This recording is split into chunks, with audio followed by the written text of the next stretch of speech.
I thought I was losing my wife to another man. Turns out, I was about to lose something far more precious. When I heard that conversation through our broken intercom, I had no idea it was the beginning of a nightmare that would put my 14-year-old daughter in the crosshairs of a human trafficking ring. By the time I realized what was really happening, armed professionals were already watching our house, and my little girl had become their prize. What I did next would either save her life or destroy us both. My name is Dalton Kiefer. I'm 43 years old, and I've been rebuilding engines and lives in equal measure for the past 15 years. My custom bike shop in Riverside, California, isn't much to look at from the outside, just a converted warehouse with oil stains and the constant smell of metal shavings. But inside, magic happens. I take broken Harleys and turn them into rolling thunder. I thought I had the same talent with my marriage. That Tuesday evening started like any other. Marlene was upstairs helping Bonnie with algebra, and I was in the garage working on 1984 shovelhead that someone had butchered with cheap aftermarket parts. The bike deserved better, and I was determined to give it the resurrection it needed. The intercom system in our house was older than Bonnie, one of those relics from the 80s that the previous owner had installed. Most of the time it didn't work, but occasionally it would pick up random signals or pipe audio from one room to another when you least expected it. I was adjusting the carburetor when I heard it. At first, just static through the garage speaker. Then Marlene's voice, soft and breathless. "He's in the shower," she said. "You've got maybe 5 minutes." My wrench froze in my hand. The garage suddenly felt too quiet, like the world had stopped spinning. A man's voice responded, low and unfamiliar. "5 minutes is all I need to remind you what you're missing." Marlene laughed. Not the laugh I'd heard in years, but something younger, hungrier. "Don't get cocky, Rupert. We agreed this was just temporary." "Temporary?" The man's voice carried an edge now. "Baby, you and I both know you're not going back to playing house much longer." I set the wrench down carefully, like it was made of glass. My hands were shaking, and I couldn't make them stop. 22 years of marriage, and I was listening to my wife plan my replacement through a faulty intercom system. The conversation continued, but the words blurred together. Something about meeting tomorrow, about Bonnie's school schedule, about how I never paid attention anyway. Each sentence felt like a punch to the gut from someone wearing brass knuckles. When the static finally cut out, I stood there for what felt like hours but was probably only minutes. The shovel head stared back at me, half assembled and forgotten. Even broken bikes seemed more fixable than whatever I'd just heard. I walked outside and got in my truck. Didn't tell anyone where I was going because I didn't know myself. I just drove until the suburbs gave way to desert, until the sun started setting behind mountains I couldn't name. That was 4 days ago. I'm writing this from a motel room in Barstow, surrounded by empty beer bottles and the kind of silence that makes you question everything you thought you knew about your life. The worst part? My phone has been buzzing nonstop with calls and texts from Arlene. I haven't answered a single one, because I'm not ready to hear whatever lies she's prepared to tell me. But something's about to change. I can feel it in the desert air, in the way the shadows are getting longer. This isn't over. It's just getting started. The motel phone rang at 2:47 a.m. I've been staring at the digital clock, watching numbers change while my mind replayed that conversation on endless loop. Nobody calls a roadside motel at that hour, unless something's gone sideways. I almost didn't answer. Almost let it ring until whoever was on the other end gave up. But something in the persistence made me pick up. "Dalton." Marlene's voice was barely recognizable, thin and scared in a way I'd never heard before. "Thank God you answered. How did you find me?" I sat up on the edge of the bed, suddenly wide awake. "I called every motel between Riverside and Vegas until someone recognized your truck," she said. "Dalton, you need to come home. Now. I need to come home." The words tasted bitter. "After what I heard, I'm surprised you even noticed I was gone." "What you heard?" She started, then stopped. I could hear her breathing, like she was trying to find the right words. "It's not what you think. But that doesn't matter right now, because there's something else. Something worse." Despite every instinct telling me to hang up, I stayed on the line. "What are you talking about?" "He's been watching Bonnie." The words came out in a rush. "Not Rupert. Someone else. Someone who's been taking pictures of her at school, following her home. I found them in our mailbox yesterday, dozens of photos of our daughter." My blood turned to ice water. "What kind of photos?" "Bonnie doing homework, sleeping, getting dressed." Marlene's voice was shaking now. There was a note. It said, "She's growing up so beautiful. I can't wait to get to know her better." I was already reaching for my boots. "Have you called the police?" "Yes, but they said without more evidence, there's not much they can do. Whoever this is, he's careful. No fingerprints, no witnesses." "Where's Bonnie now?" "She's here with me. I haven't let her out of my sight since I found the photos. But she's asking questions. She knows something's wrong." I was throwing clothes into my bag, phone wedged between my shoulder and ear. "I'm leaving now. 3 hours to get home." "There's something else," Marlene said, voice dropping lower. "I think this might be connected to Rupert. He mentioned Bonnie once, said she was getting to be quite the young lady. I thought it was just small talk, but now you think he might be involved with this freak who's stalking our daughter." "I don't know. Maybe." "Dalton, I know you hate me right now, and you have every right to. But please, whatever's happening between us, don't let it affect how you protect Bonnie." I was already walking toward my truck, keys in hand. Whatever mess Marlene and I had made would have to wait. Some predator was hunting my little girl, and that changed everything. "I'll be home in 3 hours," I said. "Keep the doors locked, curtains closed, and don't let Bonnie out of your sight." I hung up and hit the road, pushing the truck harder than I should have through desert highways. My marriage might be broken, but my daughter was still everything to me. The drive home felt like the longest 3 hours of my life. Every mile marker reminded me that my daughter was in danger, while I'd been sulking in a desert motel like some wounded teenager. By the time I pulled into our driveway, the sun was starting to rise, and I could see Marlene's silhouette in the living room window. She met me at the door, her eyes red from crying or lack of sleep, maybe both. Without saying a word, she handed me a manila envelope. "These were in the mailbox," she said. I opened it with hands that weren't quite steady. Inside were dozens of photographs. Bonnie at school, Bonnie in our backyard, Bonnie through her bedroom window. The shots were taken with professional equipment from various distances and angles. Whoever this creep was, he'd been planning this for weeks. The last photo made my stomach turn. It was Bonnie sleeping in her bed, taken from inside her room. Someone had been in our house, in my daughter's bedroom, while we slept downstairs. "When were these taken?" My voice came out rougher than I intended. "The dates on the back go back almost a month," Marlene said. "Dalton, he's been watching her since before you left. Maybe longer." I was ready to walk away from everything. Our marriage, our life together, all of it. But this changed the game completely. This wasn't about Marlene's betrayal anymore. This was about protecting Bonnie from a predator who'd already proven he could get close to her whenever he wanted. "Where is she now?" "Upstairs." I told her she had the flu and couldn't go to school. I climbed the stairs 2 at a time and knocked gently on Bonnie's door. "Hey, sweetheart. It's Dad. Dad." Her voice was muffled but surprised. "I thought you were on a business trip. Change of plans. Can I come in?" She opened the door, and my heart nearly broke. My 14-year-old daughter looked exhausted, scared, and younger than her years. "Mom's been acting really weird. She won't let me go anywhere, and she keeps checking the locks."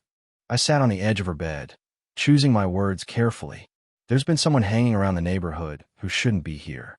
We're just being extra careful until the police handle it." "Is that why you came home early?" "That's exactly why I came home early." I pulled her into a hug, breathing in the scent of her shampoo and remembering when she was small enough to fit completely in my arms.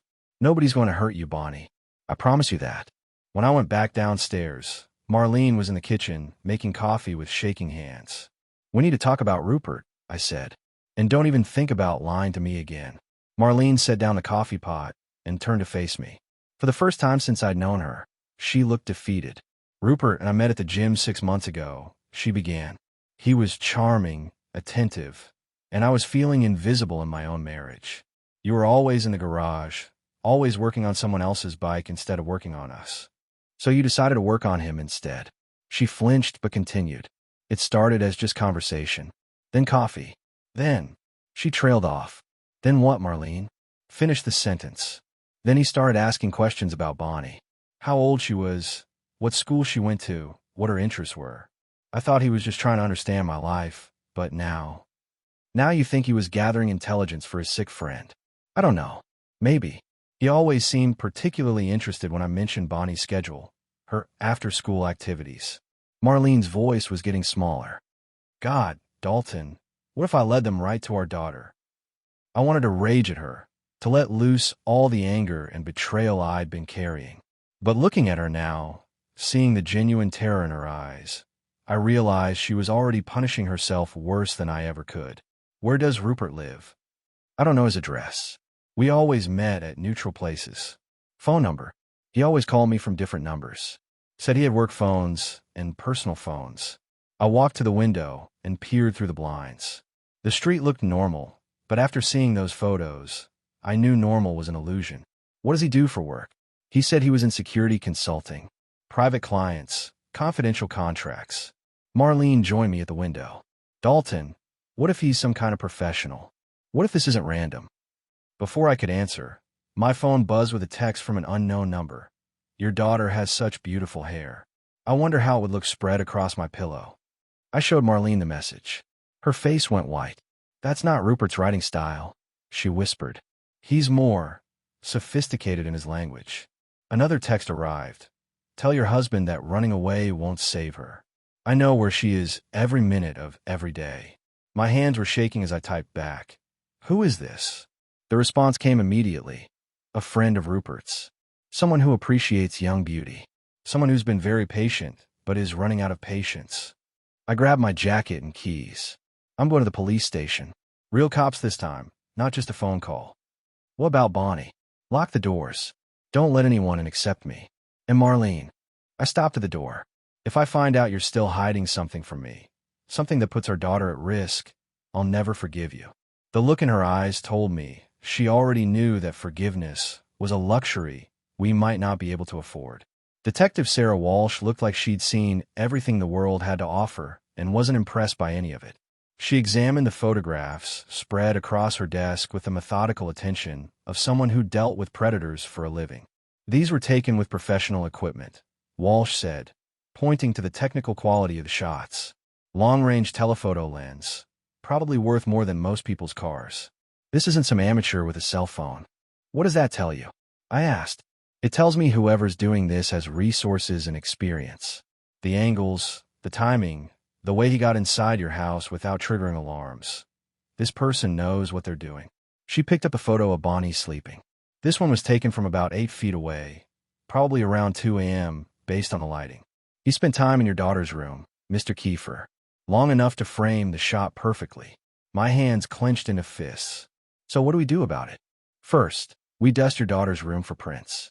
Second, we set up surveillance on your house. Walsh leaned back in her chair. Third, you tell me everything about this Rupert character your wife's been seeing. I gave her what little information Marlene had provided.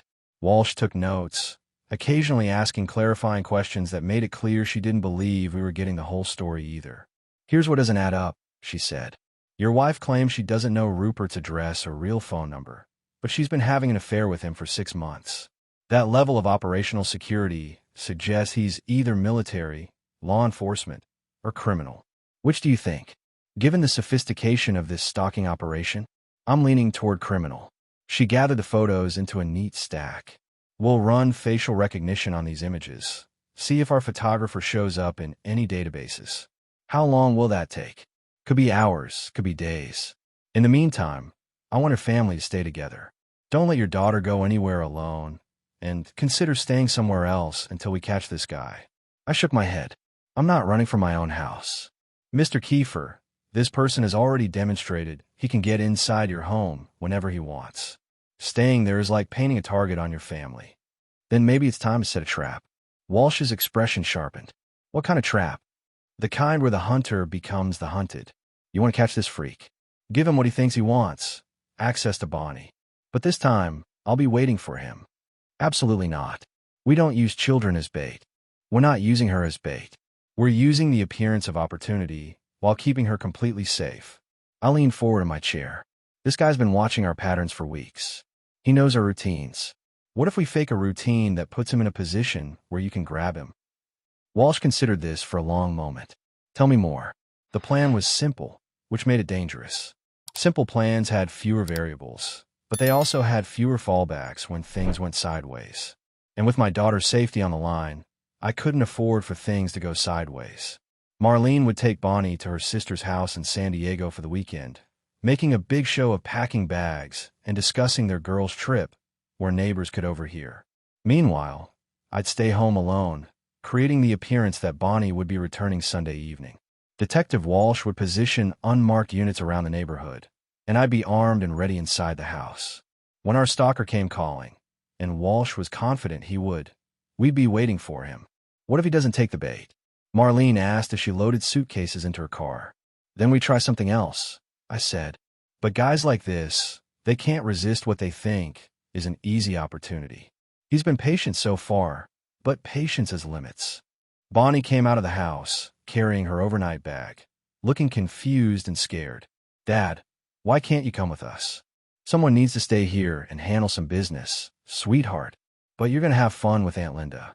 Maybe hit the beach, do some shopping. She hugged me tighter than usual. Promise me you'll be careful. I promise. And you promise me you'll stay close to your mom and aunt. Don't wander off, don't talk to strangers, and call me twice a day. After they left, the house felt empty in a way that made my skin itch. I spent the afternoon checking and rechecking my security preparations. Motion sensors on all the doors and windows, cameras positioned to cover every approach, and my shotgun loaded with double-aught buck. Walsh called around 6 p.m. Facial recognition got a hit. Your photographer's name is Marcus Webb, and he's got a record going back 15 years. Breaking and entering, stalking, possession of child pornography. He did 8 years in San Quentin, got out 18 months ago. What about Rupert? Still working on that. But Webb's last known address was a storage facility in Riverside. We raided it this afternoon and found a setup that would make the FBI jealous. Computer equipment, surveillance gear, and walls covered with photos of at least a dozen different girls. My blood turned cold. Bonnie was just one of many. Looks that way. But here's the thing, Mr. Kiefer. All the photos in that storage unit were surveillance shots. Long distance, telephoto lens work. No close-up personal photos like the ones of your daughter. Meaning what? Meaning someone else took those intimate shots. Someone who had direct access to these girls. Walsh's voice carried a grim edge. We think Webb is just a photographer. Someone else is calling the shots, and that someone has been getting very close to his targets. I looked out the front window at the empty street, suddenly feeling like I was the one being watched instead of the one doing the watching. Detective Walsh, I said, I think our trap just became a lot more complicated. Sunday evening came with the kind of desert heat that makes everything shimmer like a mirage. I sat in my living room with all the lights on, shotgun across my lap, waiting for Marcus Webb to make his move. Detective Walsh's voice crackled through the radio every 30 minutes with position updates from her surveillance teams. All units report negative contact, she said at 9 p.m. Target has not been sighted. I was starting to think Webb was smarter than we'd given him credit for when the motion sensor on the back patio triggered. A soft chime echoed through the house, followed immediately by Walsh's voice on the radio. We have movement in the backyard. All units hold position until my signal. I moved to the kitchen window and peered through the blinds. A shadow shifted near the tool shed, too large and deliberate to be an animal. Webb was here. My phone buzzed with a text from an unknown number. I know your family isn't really gone, but I appreciate you making this so easy. Another message followed. Open the back door and come outside alone. If I see any cops, this gets very messy very quickly. I key the radio. Detective Walsh. He knows about the surveillance. He's demanding I come outside alone. Negative. Do not comply. We have you covered. But even as she said it, I could see muzzle flashes from a tree line behind our property. Webb wasn't alone after all.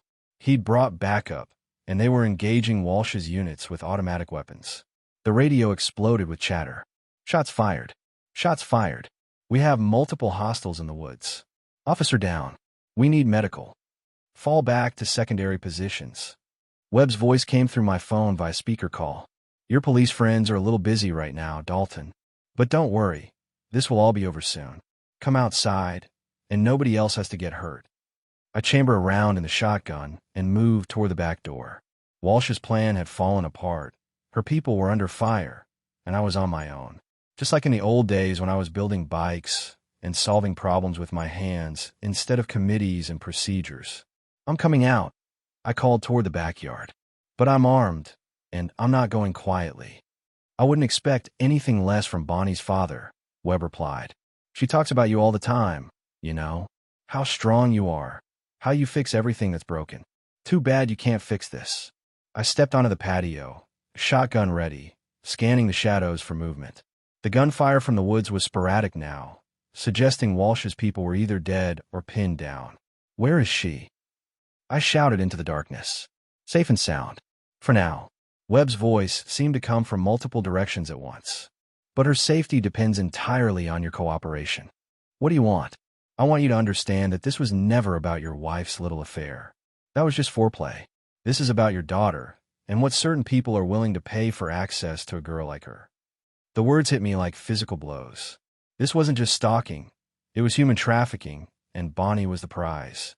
You made one mistake, Webb, I called out, moving slowly across the patio with the shotgun trained on the shadows. You assumed I'd be easy to handle because I fix motorcycles for a living. And what's that supposed to mean? His voice came from behind the shed now. It means you don't know anything about my background. Before I was rebuilding Harleys, I was rebuilding lives in Afghanistan. 2 tours with the Marines, specialized in close-quarters combat and urban warfare. I took another step forward. So, when you threaten my daughter, you're not dealing with some suburban dad. You're dealing with a trained killer who's got nothing left to lose. The silence stretched for several seconds. Then Webb made his mistake. He tried to circle around behind me, stepping on a loose board near the fence line. I spun and fired, the shotgun blast splintering wood and sending him diving for cover.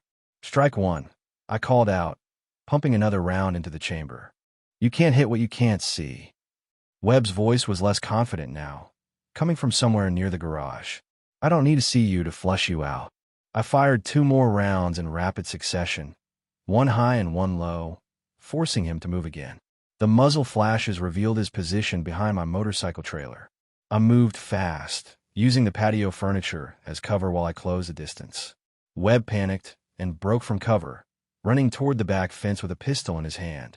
But running in the dark across unfamiliar terrain was a mistake that cost him his balance. He went down hard, his gun skittering away across the concrete. I was on him before he could recover, pressing the shotgun barrel against the back of his neck. Where's my daughter? I said, my voice deadly calm. I don't have her. I swear I don't have her. Then who does? Rupert. Rupert Thorne has her. He's got a place in the mountains, about 2 hours from here. I grabbed him by his collar and hauled him to his feet. You're going to take me there. Right now. I can't. He'll kill me if I betray him. He'll have to get in line. I shoved him toward my truck. Because if anything happens to Bonnie, I'll do things to you that'll make you beg for a quick death. The gunfire from the woods had stopped, and I could hear sirens in the distance. Walsh's backup was finally arriving, but it was too late to help with the immediate situation. Webb was my only lead to finding Bonnie, and I wasn't about to let the system slow me down with procedures and warrant requirements. I zip-tied Webb's hands behind his back and threw him into the passenger seat of my truck. Start talking. How many men does Thorne have? What kind of security? How many other girls? Maybe a dozen men, all ex-military like you. The place is a fortress, cameras, motion sensors, armed guards. Webb's voice was shaking now, and there are always girls there, young ones. He keeps them for a while before shipping them overseas to his buyers. How long before he ships Bonnie? Usually a week for evaluation and preparation. But with all this heat from the police raid, he might accelerate the timeline. I started the truck and peeled out of the driveway, heading for the mountains with blood in my eyes and vengeance in my heart. Thorne had picked the wrong father to mess with, and he was about to learn what happened when you threaten a Marine's family. The mountain road to Thorne's compound twisted through pine forests and granite outcroppings like a serpent's spine. Webb sat beside me, his face pale in the dashboard lights, giving directions while I pushed my truck through hairpin turns that would have terrified a sane man. Next left, he said. But Dalton, you need to understand, this place is a fortress. Even with surprise on our side, the odds don't matter. I cut him off. My daughter is in there, and I'm bringing her home. The compound appeared around the final bend like something out of a military thriller. High walls topped with razor wire, guard towers with spotlights, and enough cameras to monitor a small city. But I'd seen worse in Afghanistan, and I'd come home from that hell. I'd come home from this one too. I parked the truck a half-mile away and loaded my gear. Shotgun, pistol, tactical vest I'd bought years ago for hunting dangerous game, and enough ammunition to fight a small war. Webb watched me, with growing terror. "You're going to get us both killed," he whispered. "Maybe. But first, I'm going to get my daughter back." I zip-tied him to the steering wheel. "If I'm not back in 2 hours, the police will find you here with a full confession recorded on my phone." The approach to the compound took 40 minutes of careful movement through rocky terrain. 2 guards patrolled the perimeter, but they were lazy, more focused on their cigarettes than watching for threats. I took them down quietly with a knife, dragging their bodies into the underbrush. The main building was a converted lodge with steel shutters and reinforced doors. But every fortress has weaknesses, and I found mine in a ventilation grate that led to the basement.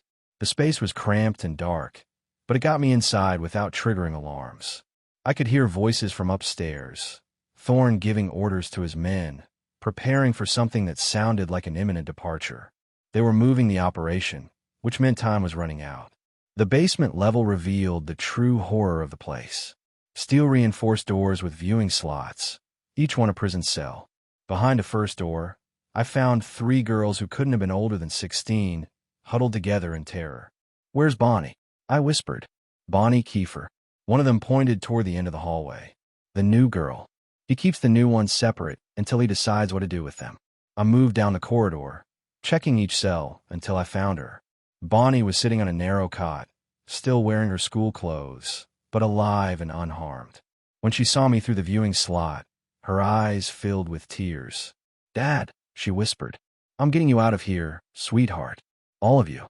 The cell door was electronic, controlled from an upstairs security station, which meant I had to go through Thorne to get to my daughter. Time for the direct approach.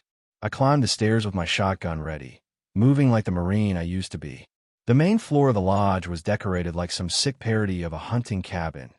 Animal heads on the walls, leather furniture, and photographs of young girls displayed like trophies. Thorne was waiting for me in the great room with 4 armed men. He was smaller than I'd expected, maybe 50 years old with silver hair and the kind of smile that belonged on a used car salesman. But his eyes were empty, predatory, the eyes of something that had stopped being human long ago. "Mr. Kiefer," he said, as if we were meeting for drinks instead of a gunfight. "I've been expecting you. Webb called ahead to warn me you were coming." The betrayal hit me like a physical blow, but I didn't let it show on my face. "Where's my daughter?" "Safe and sound. For now. But her continued safety depends entirely on your cooperation." "What do you want?" "I want you to understand that this isn't personal. Your daughter simply fits a very specific profile that certain clients find appealing. It's business, nothing more. Business." The word came out like a growl. "You call trafficking children business. I call it supply and demand. There's always been a market for what I provide, and I simply facilitate transactions between buyers and sellers. And my wife, how does she fit into your sick business model?" Thorne's smile widened. "Marlene was a means to an end. A way to gather intelligence about your family's routines, your security weaknesses, your daughter's schedule. She never knew the real purpose, of course. She thought she was having a simple affair. The rage that had been building inside me for days finally reached its breaking point. I raised a shotgun and fired, taking down 2 of his men before they could react. The remaining guards opened fire, but I was already moving, using the massive stone fireplace as cover. "Kill him," Thorne screamed, but his voice was high and panicked now. The predator had become prey, and he didn't like the reversal. The firefight lasted less than 3 minutes. When the smoke cleared, Thorne's men were dead, and he was bleeding from a shotgun wound to his shoulder, cowering behind an overturned couch. "Please," he begged. "I'll give you anything. Money, information, whatever you want. I want my daughter." I pressed the shotgun barrel against his forehead. "And I want you to suffer for what you've done to all those girls. The police are coming. If you kill me, you'll never prove your innocence." I don't need to prove anything to anyone. I looked around the room at the photographs of his victims, at the evidence of years of predatory behavior. "But you're right about one thing.